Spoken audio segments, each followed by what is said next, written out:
back again to my YouTube channel. My name is Rebecca, and in today's video I'm going to be talking about 6 important things you need to do before your wedding or before your marriage.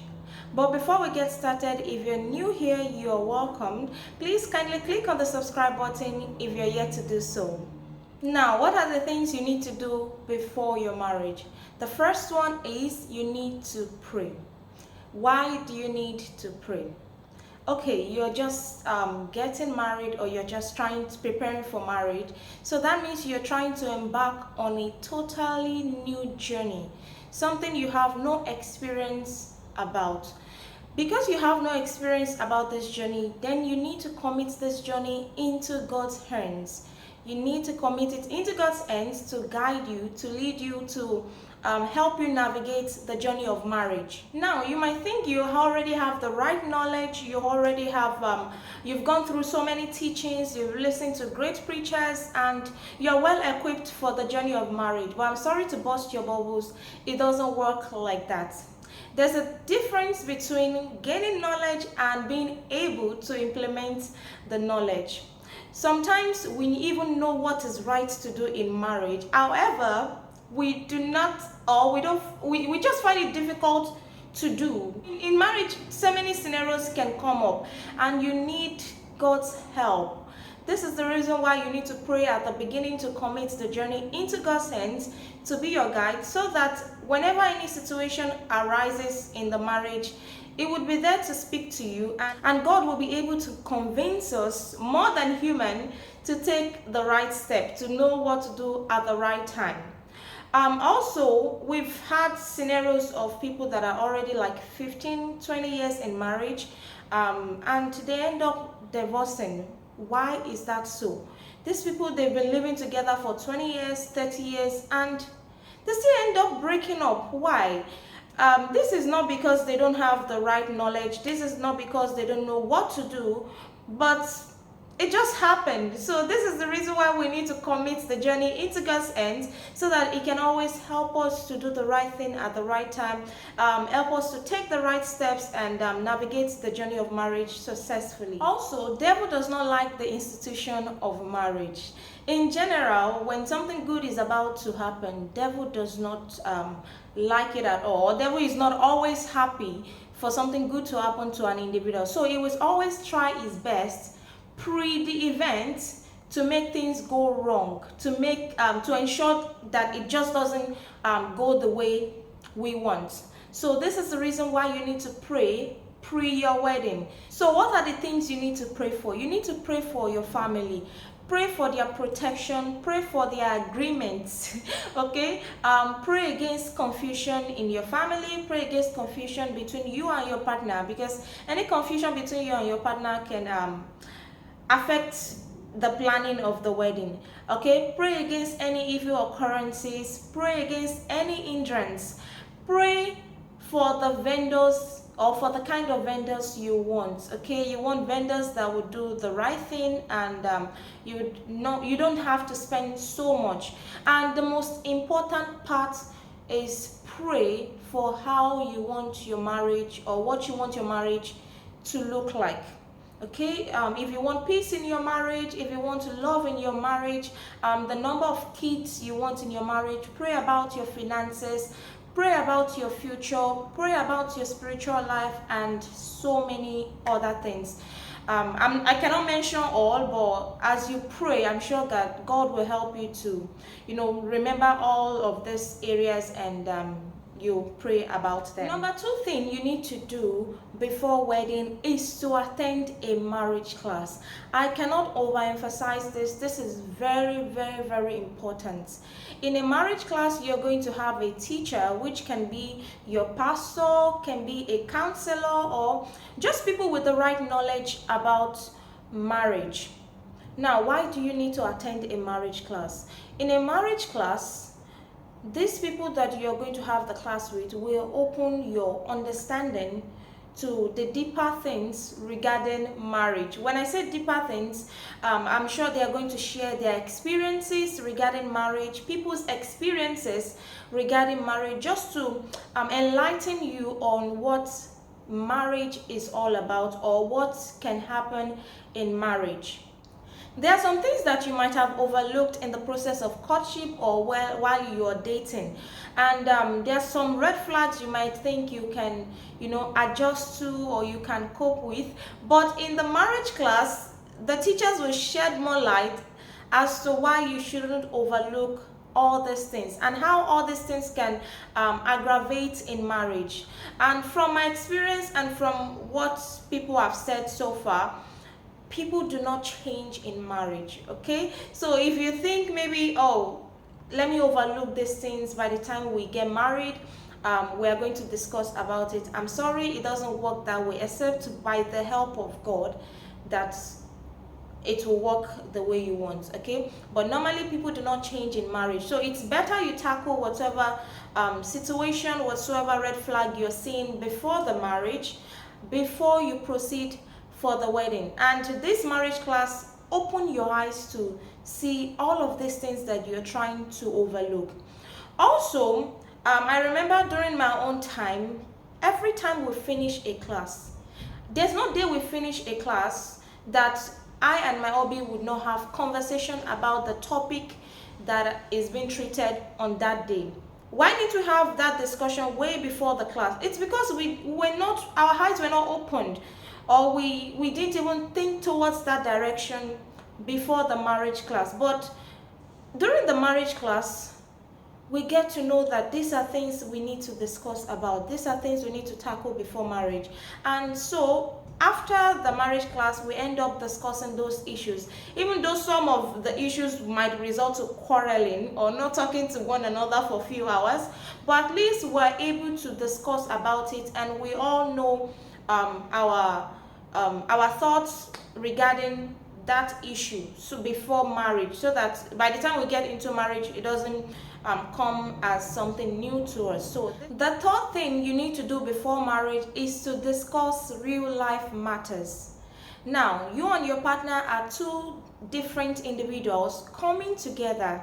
Okay, now two of you have different backgrounds, you have different upbringings, you have different teachings while growing up.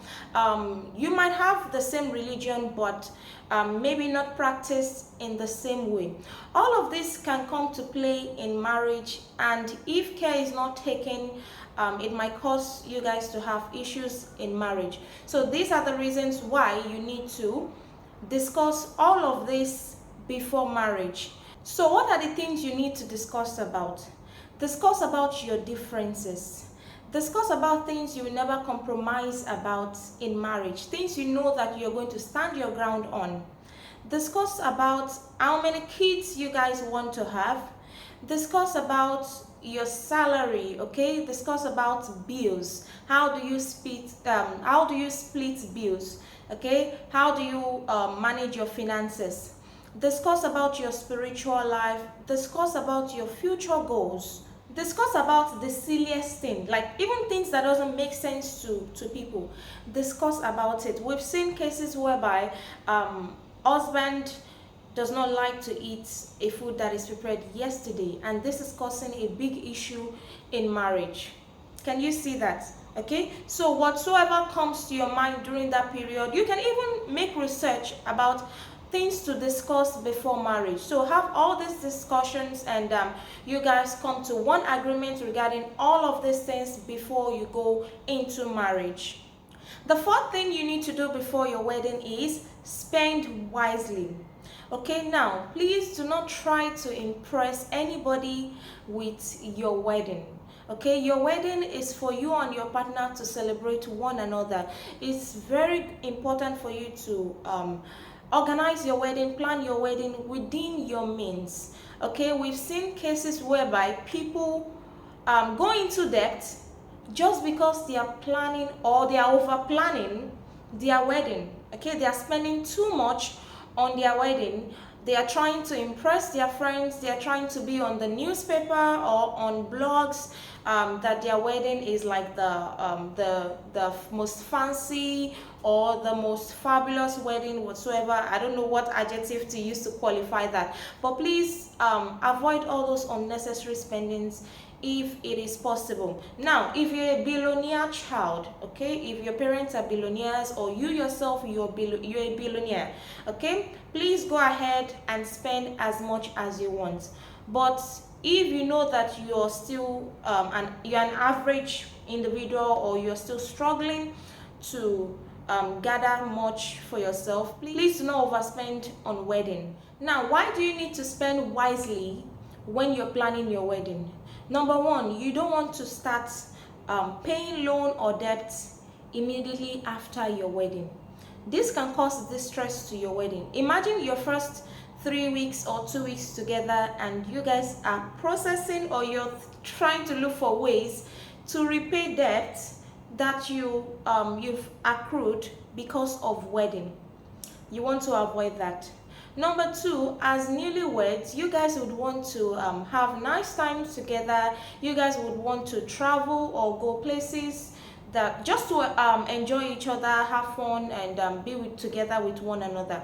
And imagine there's no money to sort that out just because you've overspent on a wedding. You want to avoid that. Number three is that you guys are newlyweds, so definitely your husband must have moved from maybe a one-room apartment to two-room apartment, okay, so which means he's getting a bigger place, so you have more bills to pay, okay, utility bills and so many other bills might pop up. You guys need to have resources to sort out those bills. Okay, imagine now that you want to start using those resources that let's say your salary, okay, you're using your salary to now sort out loans. So how would you be able to pay for your bills? You want to avoid this. And lastly, you might think, oh, you're not planning to have a child in the next few months, in the next few years, but if by God's doing a child just pop up at any point in your early marriage, then you need to be prepared. So you don't want to have a child and you're still having loans to pay, or you're struggling financially just because you've paid loans few months back and you're not able to provide the necessary resources you need for your baby. So you need to avoid overspending for your wedding. The fifth thing you need to do before your wedding is to have someone you can speak to. Now, when I say have someone you can speak to, this individual must be someone you can open up to at any point in time. This individual must be someone that you can listen to no matter the situation. You would listen to them. And thirdly, this person must be someone that you cannot disrespect. Okay, no matter what the situation is, you know that even if they get you angry, you cannot disrespect these people. Now, why do you need these people in your corner? Number one, during the process of planning your wedding, at some point you might get tired and frustrated and you just feel like giving up, or you're just tired of everything. You need these people in your corner to speak life into you, to hold your hands. At some point during your planning, people will get you angry, okay? People will get you angry to the extent that you might want to react in an unusual way. So you need these people in your corner to always speak to you and just try to caution you so you don't do something you would not be happy about, or something you would regret later. And lastly, you might want to take the wrong step or make the wrong decisions. So you need these people to always be there, and they would help you to see the negative impact of the decision you're trying to make, and just help you in general to make the right decision. Alright guys, we've come to the end of the video. Please let me know in the comment section what are the other things you think people should do before their wedding.